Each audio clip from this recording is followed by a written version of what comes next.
Welcome at Bitcoin Amsterdam 2024, and the Amsterdam interviews are powered by Bitfavo, and we're here with our friends from Relai. Yeah. I mean, it's such a time ago again, and we talk to each other on the normal social media accounts or on Noster. But you're here again, and I'm very curious because we talked a lot last year with you. We also had someone from River here, so that information was very interesting to talk about the Lightning Network also, of course. But I wanted to start with you emphasizes Relay's mission to make Bitcoin as easy to buy and use and possible, particularly focus on savings, of course. And since then, what specific improvements or innovations have you introduced with this last year? Yeah, thank you so much. Really glad to be here. So yeah, it's definitely an exciting journey. You know, as you grow and scale, there's a lot of small things that need to be taken care of. And I think River, for example, is a good example. Alex also talks about this a lot, that the more you grow, the more you need to take care of also refactoring, making sure the systems are reliable, scalable, etc. So we did a lot of kind of back-end work. Small improvements of, there was a waiting time for creating an order. It was like 10, 12 seconds. Now it's like 1 second, so it makes the app more slick, more user-friendly, more reliable, more performant, but it's not like worth a big announcement. We have done a lot of these stuff. Then we had to work a lot on regulatory requirements because we are about to get the MiCA license by the end of this year. So we will be the first Bitcoin-only company that will start with the MiCA license, which will enable us to be back in all the app stores in all EU countries. We will be able to offer EU bank account connections as well, finally, like instant SEPA.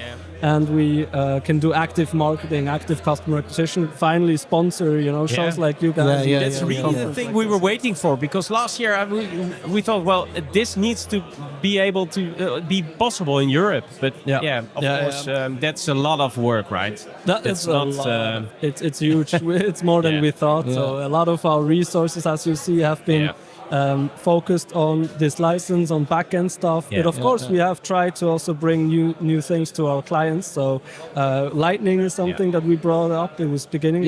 Was it Q1? We now have Lightning. It's still in beta. It still doesn't really work for most of the users. But we are out there. That's important. And now, based on the customer feedback and in collaboration with Breeze and Greenlight, the guys that are doing the heavy lifting in the backend, we are improving it.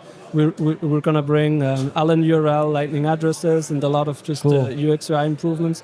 Always with the goal of having the whole user journey covered, from the new Bitcoiner that is coming in, easy, fast onboarding, setting up a savings plan, sending, receiving, tracking your Bitcoin, buying, selling, of course, instantly as well, 24/7 with different payment methods, but then also tracking the Bitcoin, sending or directly buying to an external wallet. This is kind of the whole thing that we're constantly improving as well, with small UX UI design changes as well that are again, not worth a huge amount announcement, but it's definitely like. But that's the way you seem to work, making things possible right away, and polish it along the way. 12 seconds to 1 second. It's absolutely more important that it makes you make it possible. Very incrementally, and working on a lot of streams where we see demand. So, for example, then Relay Private and Relay Business has been like Private's been launched end of last year with high net worth individuals. We already onboarded more than 200 people there that are trading, 100K upwards. Important adoption. Exactly. And for them, we're now also improving the onboarding process, which is very different. Working on a web app for them as well, where we are already testing with first users, and then Relay Business, where we onboard and help SMEs, for example, put Bitcoin on the balance sheet, etc. So there's a lot of things that we don't really see, or the. So you also help with that, putting it on the balance sheet, how it's done, what is regulatory needed, because those are real questions. Oh yeah, for non-Bitcoiner businesses. Yeah, Benjamin can probably sing a song about it, but we've onboarded close to 100 businesses already that are putting Bitcoin on the balance sheet. I will also have a presentation tomorrow on this here at the conference. And you're in 3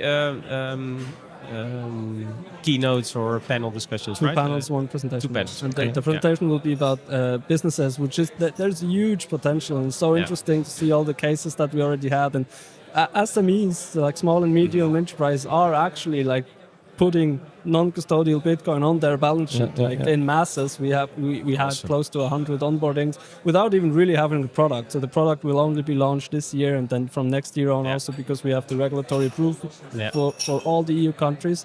I think that has massive potential. Yeah. Well, Benjamin, good to have you on the couch too. Thank you. Welcome. And you focus more on Relay's large business clients. What trends are you seeing in terms of Bitcoin adoption among enterprises?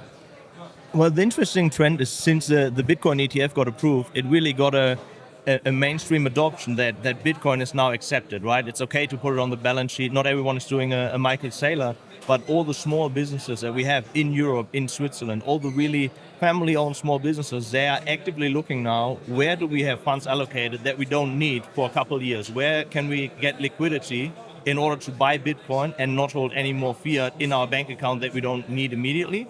And I think that trend is amazing, that they think actively, how can we get rid of fiat savings and put savings into Bitcoin? Yeah. And do you think it's all about the strategy that Michael Saylor is now holding? So do you think those clients are also aware of that strategy, or are they doing this by themselves?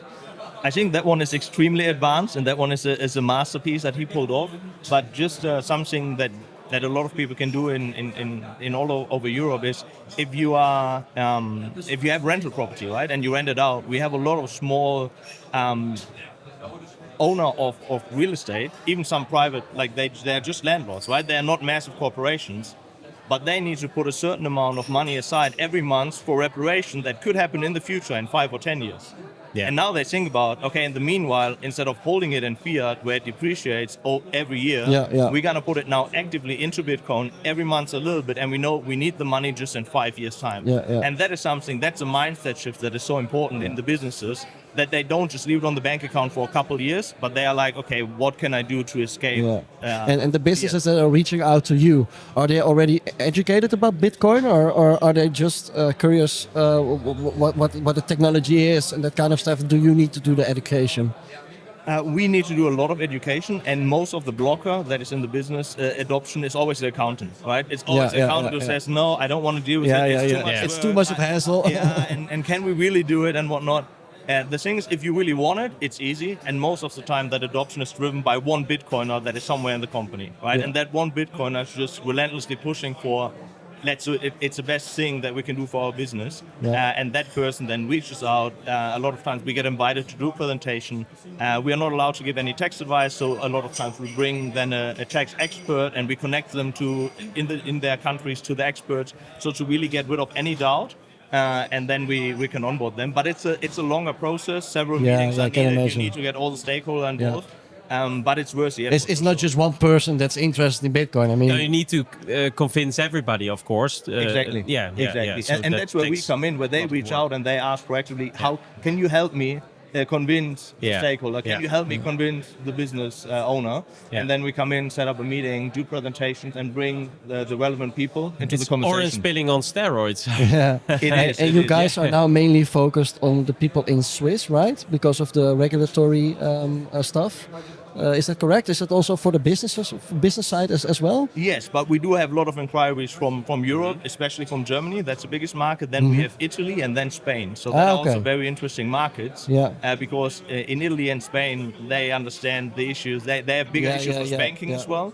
So for them to have the liquidity in Bitcoin available immediately is for them a game changer as well. And do they also have to comply to the MiCAR, the business side? Is it the same for the consumers as for the businesses? Or I think that where the regulatory limitations come in is currently we're just not allowed to do any marketing, any direct, active customer acquisition, be it on the retail side, affluent, private, or business side. we can just not, for example, pay an influencer in Spain, or we cannot do Meta or Google ads directly targeting Spanish people. But if they reach out to you, that's no problem. Exactly, that's no problem until the end of this year.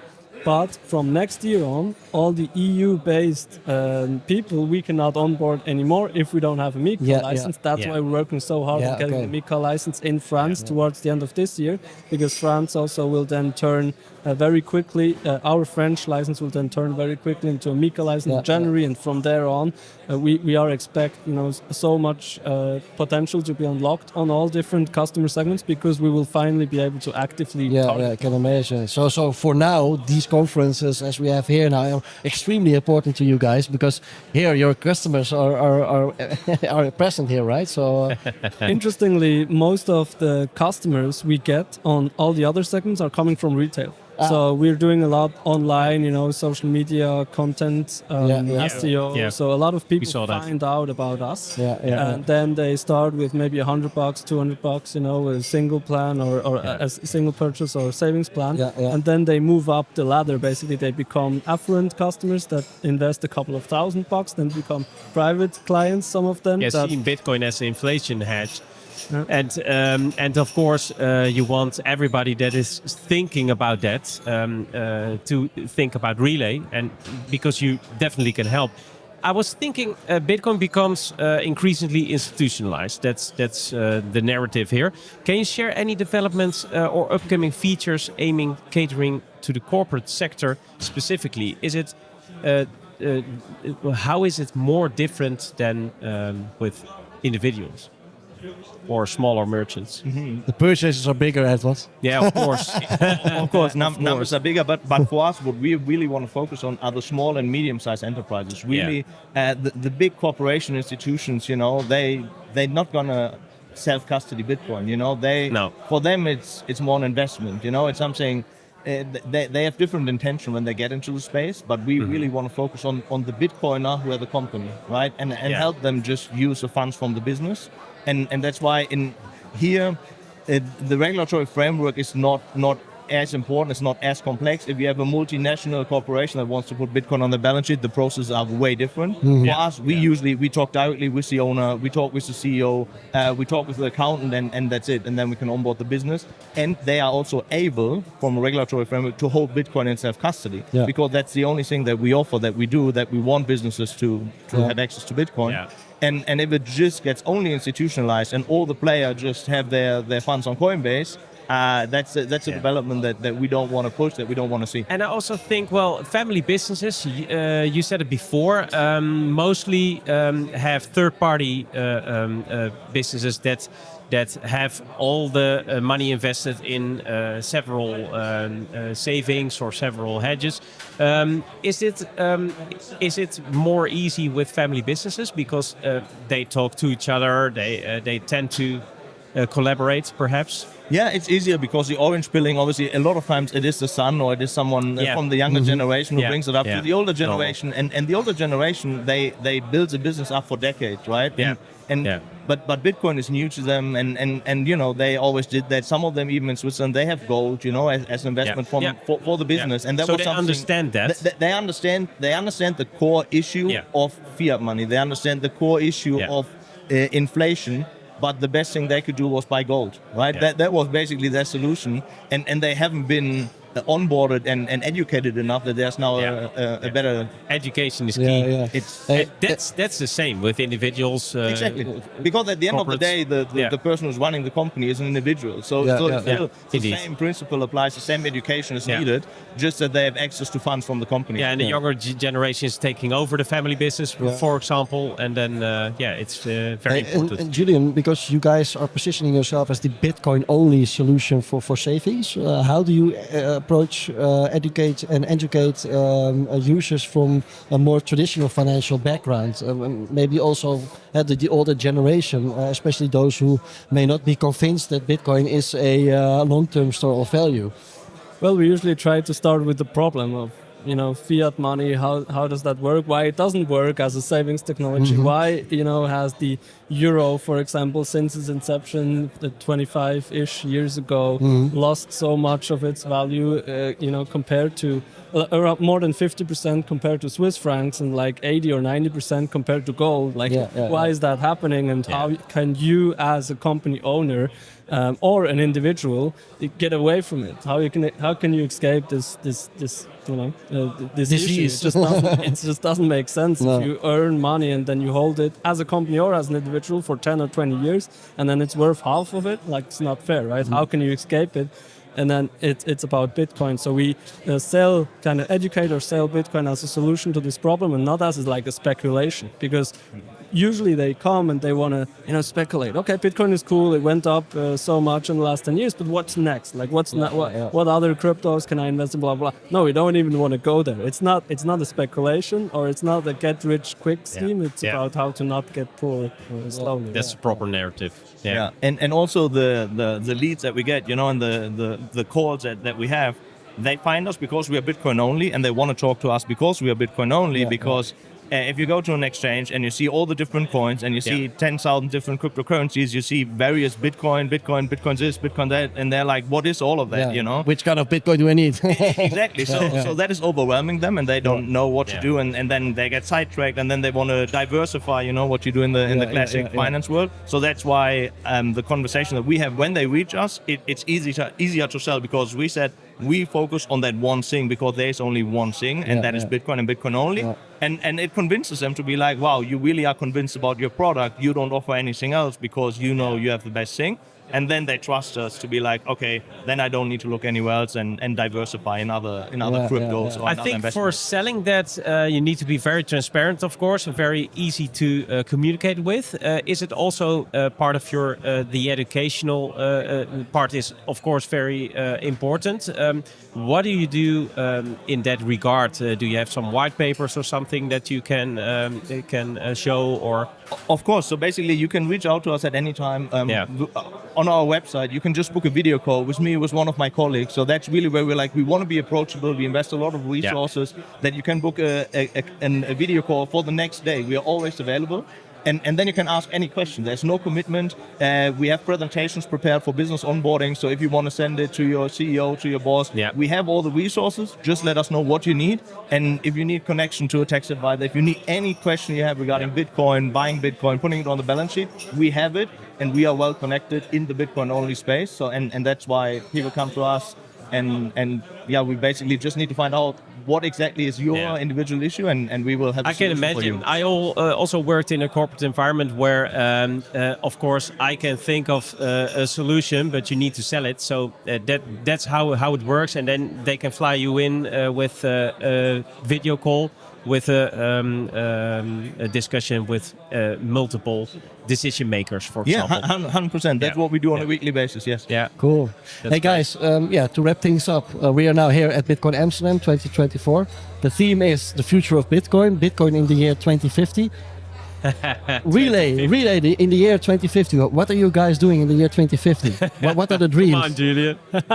So look, I to be honest, like, maybe this is not the futuristic and super innovative, crazy vision you want to hear, but I think there's still going to be a lot of fiat to Bitcoin exchange to be done. Still, I mean, if you think about 25 years ago, the internet just kind of came up, right? And yes, now everyone has the internet and has a mobile phone, etc. But still, there is traditional media. There are still newspapers. There is still physical money now, like cash. And some people are still phoning with a wire phone, right? Exactly. There are even, telephone number books. There are phone cells. We've Nostr now, that changes everything. How many people are using it? That's the thing. I mean, of course.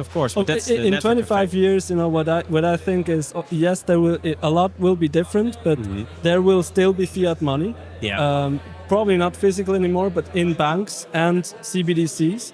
And a lot of this still will want to be exchanged back and forth with Bitcoin. And like Bitcoin in a self-custodial way will be, I think, the primary way how people save money. But they will always want to exchange it back and forth. There will be new people that will still earn fiat money. I think that's not gonna go away. Some companies will pay salaries in Bitcoin, but a lot of companies will still pay in fiat currency. So a lot of people will want to save in non-custodial Bitcoin and want to exchange two different. Maybe people can different choose assets. to have the payouts in the way they want. I think we will have quite a similar business model 25 years from now, to be honest. Cool. Okay. Yeah, I think also seeing it from all the businesses, what we really need and what we are working on is to really make the Bitcoin journey in all aspects as easy as possible, right? Yeah. We need better multi-sig solutions. We need easier interfaces. We need Bitcoin-backed lending. We User experience. All of that stuff needs to be worked on. Yeah. And we want to be the company where you can come for anything you need. If you need, borrow against your Bitcoin, come to Relai. If you need any solution, if you need education, if you need help, come to Relai. And I think by 2050, it should be as easy as using a smartphone now and open a Lightning wallet, that you can just have access to multi-sig, self-custody, Bitcoin-backed lending, and all of that stuff. Cool. So we're really looking forward to be part of that. That's the goal. Exactly. That's the goal. Okay, for the last part, because you mentioned Lightning, I mean, there are also a lot of people that see Lightning as the solution for more or better user experience, of course. Do you also anticipate businesses integrating Lightning into their payment systems? Yeah, 100%. Then in 2050. Well, I hope everyone by then is connected, right? And you can pay everywhere with Lightning. Yeah. But also right now, we have a bunch of partners that we work with in Switzerland and abroad, where like businesses, especially online shops, come every week and inquire, how can I implement Lightning into my online shop? So the demand is there. It's still very second clunky. layer. Exactly, and the bookkeeping, there are still some struggles that needs to be solved. But that one, with the speed that all the developers are working on all the different solutions, it's not right. going to take till 2050. It will be way earlier. Yeah.